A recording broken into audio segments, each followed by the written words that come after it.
Jesús camina sobre el mar. Recordamos que el episodio anterior a este, él había alimentado a una multitud de 5.000 varones, sin contar a las mujeres y a los niños, solamente con 5 panes y 2 peces.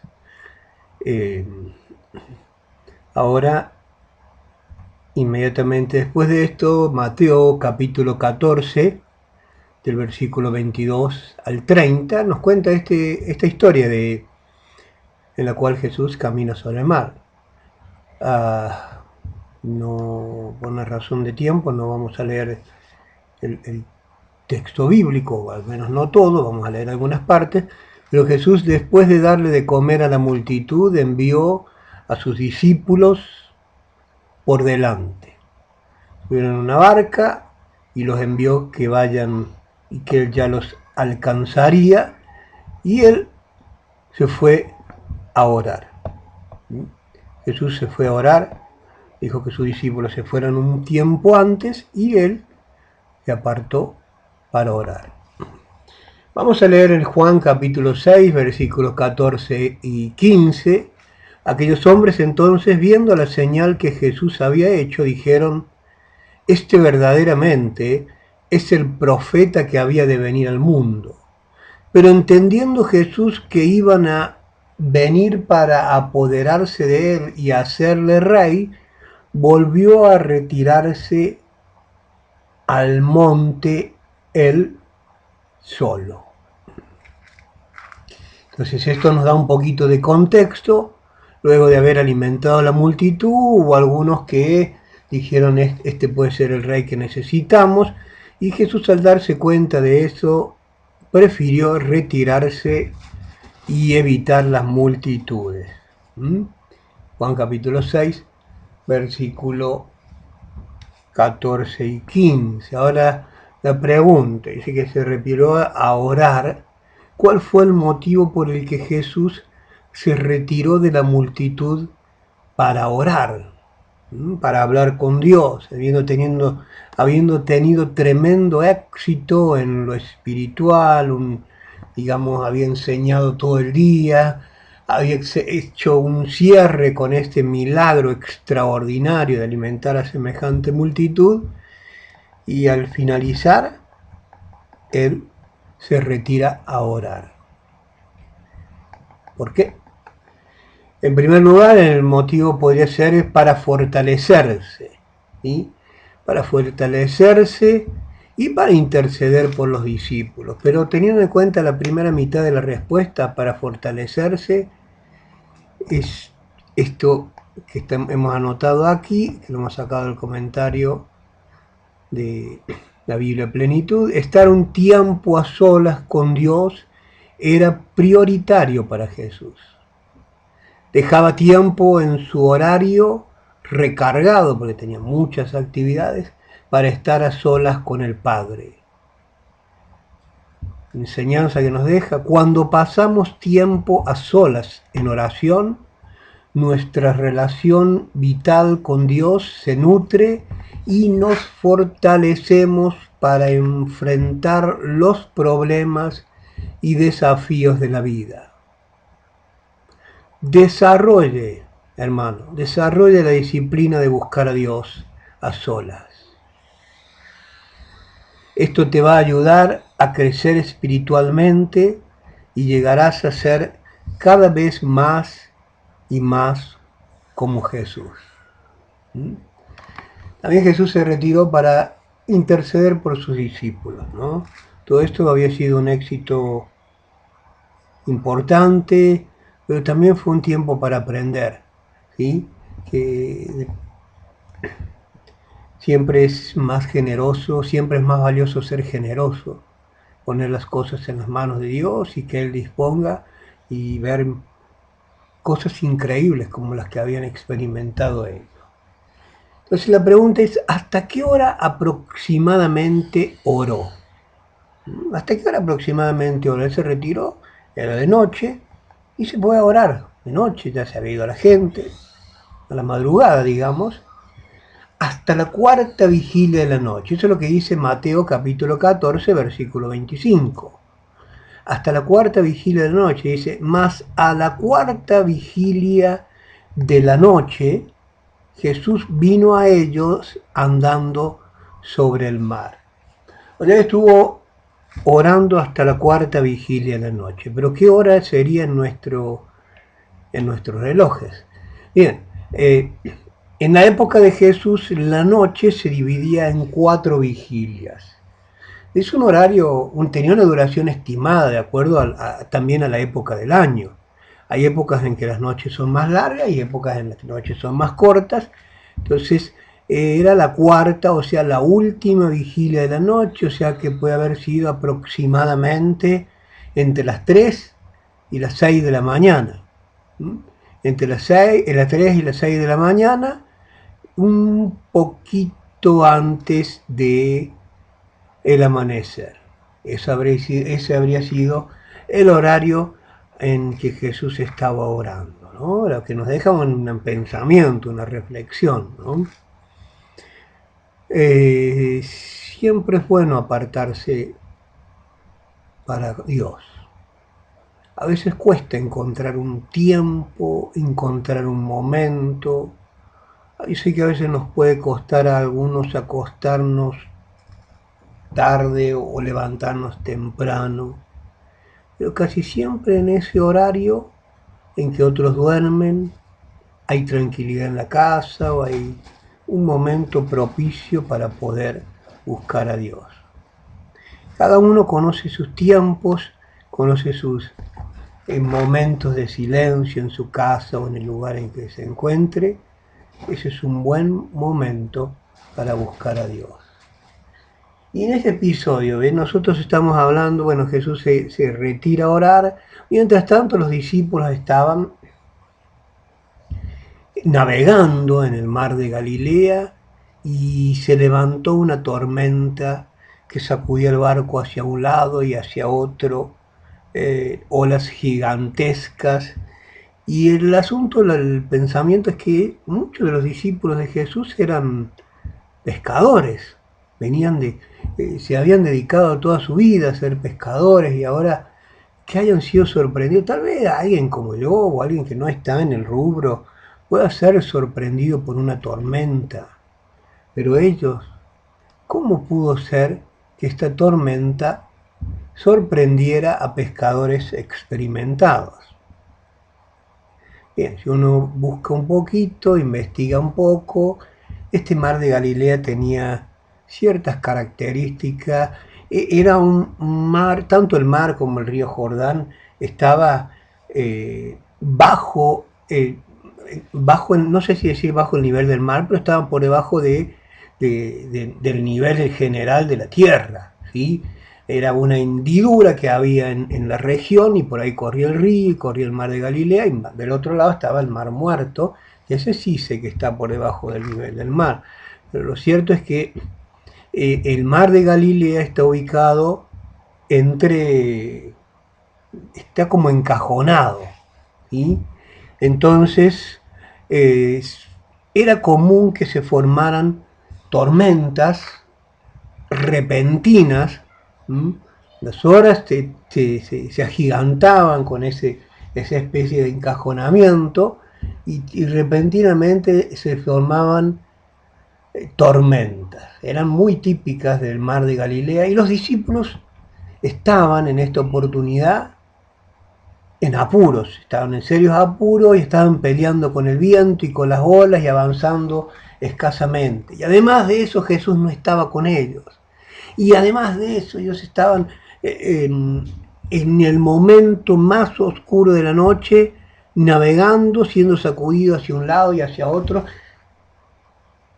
Era una tormenta para temer, ¿sí? Y a veces nos sucede en nuestra vida que uno puede estar pasando por tormentas, por tiempo oscuro, por tiempos que uno no ve la solución, no ve la zona playita donde uno puede reposar y estar tranquilo, sino que ve simplemente grandes olas y en eso que están ellos en medio de la oscuridad, viene Jesús caminando sobre el mar. Ojo que ellos no estaban acostumbrados a ver eso. Y creo que nadie está acostumbrado a ver a alguien caminando sobre el mar. Es la única vez que se ve esto. Ellos nunca habían visto algo así. Y el primer pensamiento que tuvo alguno es que era un fantasma. Y encima, en el momento difícil, en medio de la tormenta, en medio del temor de que podían tumbarse la barca y morir allí, se les aparece un fantasma, lo que para ellos era un fantasma. Sin embargo, gracias a Dios, no era un fantasma, era Jesús. Muchas veces lo que parece ser un empeoramiento de la situación es la respuesta de Dios a nuestro problema. Y en eso Jesús le dice, no teman, no tengan miedo que soy yo.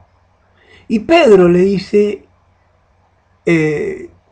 Señor, si eres tú, manda que yo vaya a ti sobre las aguas. Y entonces Jesús le dijo, ven y Pedrito. Eso está en Mateo capítulo 14, versículo 25. Entonces Pedro le dice, Jesús le dice a Pedro, vení. Pero no había camino, no había por dónde caminar. El mar estaba difícil para nadar en él. Sin embargo, no lo pensó dos veces y empezó a caminar. Sacó un pie, luego el otro, sin darse cuenta empezó a caminar sobre el mar. Y dice que de pronto miró a su alrededor, vio la tormenta, vio el viento, sintió el viento, vio las olas y comenzó a hundirse. Entonces la pregunta que queremos responder aquí es, ¿qué le hizo fracasar a Pedro? ¿Qué hizo fracasar a Pedro en su intento de caminar sobre el mar? Si él había empezado bien, lo había logrado, había dado un par de pasos y de pronto comenzó a hundirse. Una respuesta podría ser que él era impulsivo, que probablemente no lo pensó dos veces, no era impulso más que fe, y así fue. Y luego vemos que él miró las condiciones naturales. Mateo capítulo 14, versículo 30 dice, pero al ver el fuerte viento tuvo miedo y comenzó a hundirse y dio voces diciendo, Señor, sálvame. Entonces él vio las condiciones naturales.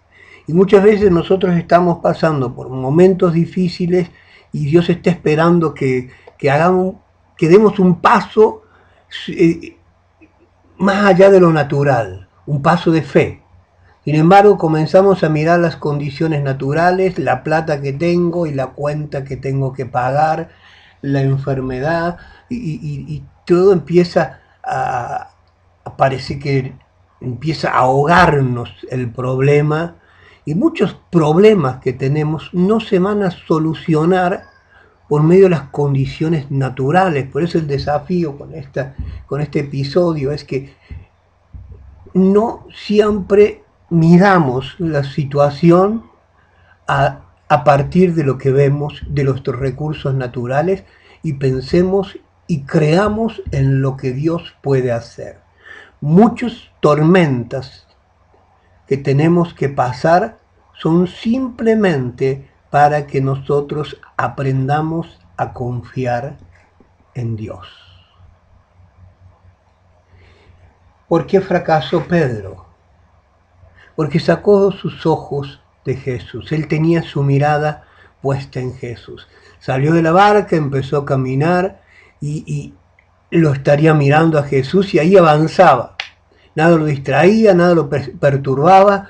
Sin embargo, de pronto sacó su mirada de Jesús y empezó a mirar el problema, empezó a mirar las olas, empezó a mirar las cuentas, empezó a mirar su enfermedad, empezó a mirar tantas cosas que solemos mirar cuando sacamos los ojos de Jesús. Y eso fue lo que le habría hecho fracasar. Pedro intentando caminar sobre el mar, sin duda que hubo enseñanzas para Pedro, y son para él también son para nosotros. ¿Qué enseñanza? Por un lado, Pedro sacó su mirada de Jesús. El desafío es a siempre mirarlo a Él.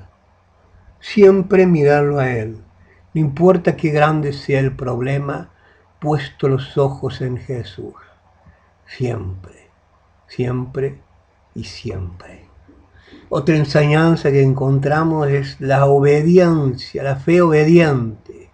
Pedro, ven, le dijo, y él fue, obedientemente. La fe obediente que pone sus ojos en Jesús hace cosas grandes.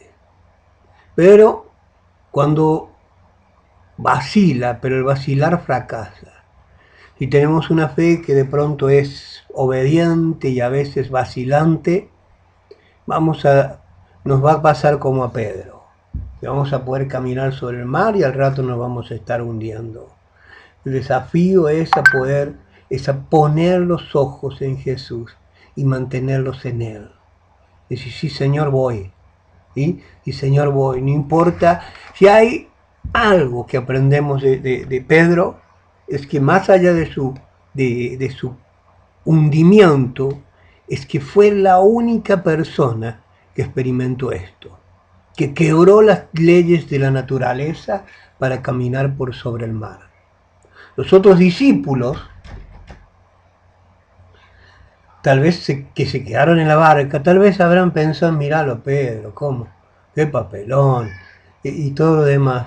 Sin embargo, los otros 10 se quedaron en la barca, pero nunca sabrán lo que es caminar sobre el mar.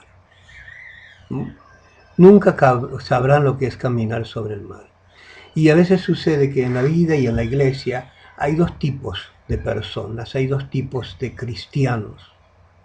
Los que están firmemente agarrados de su asiento, agarrados de su seguridad, de lo que los tiene seguro, y los que están dispuestos a dar un paso más allá del lugar cómodo. Esas son las personas que viven cosas extraordinarias. Y el desafío al ver este video es que invitarte a que te animes a creerle a Jesús y que puedas caminar sobre el mar. Si tiene un propósito, si no tiene propósito, no lo haga. Pero sí, hay muchas cosas que son como caminar sobre el mar. Hay muchas situaciones que nos sacan de nuestro lugar cómodo para llevarnos en un ámbito sobrenatural. Pedro salió de su lugar cómodo y empezó a caminar en el ámbito de lo sobrenatural. No sé vos qué estás pensando con esta historia, pero la invitación es a que puedas caminar en el ámbito de lo sobrenatural.